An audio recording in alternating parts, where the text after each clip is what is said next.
જો ગાઈસ આજે આયુષભાઈ ચડી ગયા છે ઘોડે. મારા ઘરમાં કંઈક નવું થઈ રહ્યું છે ગાઈસ. થઈ જશે એટલે બતાવીશું ગાઈસ અમે. આ મારો સ્ટોર રૂમ હતો પહેલાં, ખબર હે? બધો સામાન બામાન બહાર કાઢીને મૂક્યો છે. બહારની હાલત જો, બધું કાઢીને કેવું રમણ ભમણ કરીને મૂક્યું છે. જો બધું બહાર કાઢી નાખ્યું છે. અને આટલો લાંબો મારો રૂમ છે. તો કંઈક કરીએ છીએ હવે, થઈ રહ્યું છે.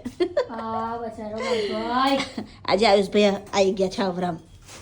એમના પપ્પાજી ઊભા જાય શાંતિથી. જો વાગે ના,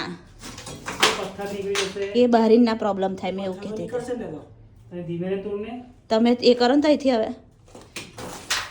અકન એ નીકળશે તો ઉપાધિ થશે.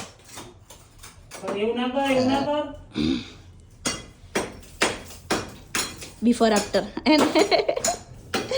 આ મારું બિફોર છે ગાઈસ.